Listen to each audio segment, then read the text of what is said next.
Assalamualaikum warahmatullahi wabarakatuh. Waalaikumsalam warahmatullahi wabarakatuh. Halo sahabat Sakinah, mudah-mudahan semua sehat ya hari ini dalam keadaan sehat walafiat. Hari ini kita ngobrol sehat nih tentang sekitar kebidanan bersama saya Bidan Gina dan Dokter Pamungkas, spesialis obgyn dan ginekologi. Kali ini kita ngobrol sehat kita bahas tentang USG dok ya. Sebenarnya banyak pertanyaan nih dok, sahabat Sakinah, USG itu apa sih dok?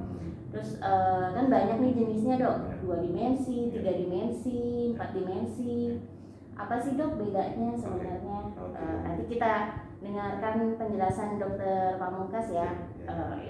Silakan dokter. Assalamualaikum warahmatullahi wabarakatuh. Ya, sahabat Sakinah. Jadi emang sering tuh kita ketahui ya, apalagi saat ini itu sudah banyak poli-poli tentang USG ya, USG yang sekarang boomingnya 4D gitu kan.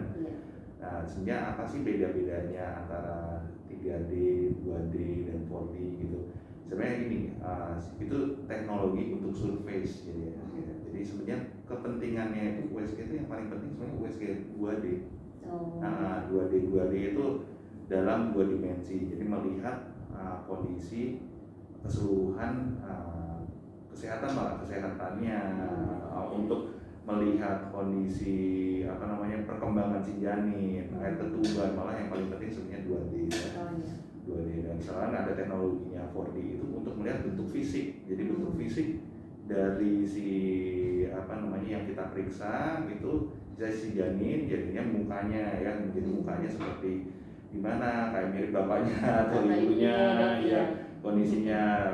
Ada beberapa kemudahan juga yang kayak 3D itu yang penting ya tuh kalau untuk kesehatan adalah melihat misalnya ada cacat seperti sumbing ya, itu bisa dikonfirmasi dengan kondisi dengan USG 3D atau 4D. Nah 3D sama 4D itu mirip, jadi kalau 4D itu dia real, jadi bentuk kondisinya itu dia bergerak ya. Kalau 4D itu bergerak, tapi kalau misalnya si 3D itu cuma bentuk gambaran 3 dimensi aja, kayak gitu. Bedanya di situ. Iya. Sebenarnya pada saat hamil minimal dan maksimal itu berapa kali USG? Kalau misalnya dari WHO sendiri ya, WHO itu sudah memberitahukan bahwa sebenarnya minimal untuk pemeriksaan USG itu paling minim itu adalah 4 kali. 4 kali. Kenapa? Itu untuk melihat jadi kemampuan ekonomi setiap orang ya. Kalau dari WHO untuk melihat di situ, tapi sebenarnya kita mau USG berkali-kali juga tidak apa-apa. Tidak apa-apa ya.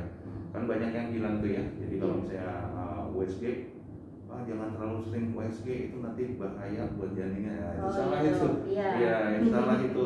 Jadi sebenarnya USG itu adalah suatu alatnya itu menggunakan gelombang suara, ultrasonografi ya. Jadi menggunakan suara untuk mendeteksi suatu bentuk dari benda yang dideteksinya di dalam perut. Itu. Jadi itu nggak masalah. Jadi dengan USG itu setiap seminggu sekali, mau sebulan sekali juga nggak apa-apa. Ya, aman, jadi aman. Dia bukan pakai radiasi ya. Berarti aman ya dok ya, untuk kehamilan ya dok.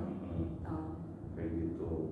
Terus mungkin orang-orang kan banyak yang bicarakan tuh, orang tua dulu bilangnya katanya banyak di ini banyak kena nanti bisa kena penyakit. Enggak ada masalah ya. Jadi dari USG itu dia pakai gelombang suara dan dia aman ya. Kalau WHO kenapa dia memberikan itu minimal 4 kali untuk kepentingannya, maksudnya kepentingan kepentingan dari ekonomi ya. Jadi ada beberapa negara dia tidak menggunakan kayak asuransi ya. Jadi tidak menggunakan asuransi, jadi mereka menggunakan biaya sendiri ya. Di luar negeri itu untuk USG mahal, tidak seperti kayak di Indonesia. Jadi minimal 4 kali ya dok ya. Itu di awal kehamilan. Kalau untuk trimester pertama itu 1 kali. Kalau trimester pertama 1 kali. Terus lalu di trimester kedua juga sebenarnya juga satu kali. Satu Itu paling kali. penting adalah di atas 20 minggu. Di atas 20 Kalau minggu. misalnya untuk trimester pertama itu paling penting adalah di atas 12 minggu. Kenapa? Kalau di atas 12 minggu itu ya sekitar 12 minggu 13 minggu. Jadi pokoknya di akhir trimester pertama. Iya. Kenapa di situ? Karena di situ pentingnya adalah kita melihat si janinnya itu sudah berbentuk dan sudah ada denyut jantungnya. Nah, itu yang terdeteksi. Jadi melihat apakah kehamilannya berkembang atau tidak. Apakah juga ada kepentingannya sih sebenarnya. Kalau kepentingan trimester di bawah dari 7 sekitar 8 minggu itu untuk kepentingannya apakah dia di dalam rahim atau tidak. Itu sebenarnya kita nggak usah khawatir apa kita kehamilan di dalam rahim atau tidak. Itu nggak usah dikhawatirkan juga. Kalau misalnya itu apabila paling penting apabila si ibu punya riwayat ektopik atau kehamilan di luar rahim sebelumnya. Nah itu harus penting memang diperiksakan ya kayak gitu. Kalau untuk yang pastinya harusnya di atas 12 minggu, karena untuk di atas 12 minggu sudah jelas untuk si janinnya itu terlihat berkembang atau tidak. Untuk menunjukkan panjangnya si janin nanti sih itu untuk menentukan umur kehamilan ya. Ya, mudah-mudahan sahabat Sakinah semua paham ya, mudah-mudahan. Ya, terima kasih untuk Dokter Pamungkas atas penjelasannya.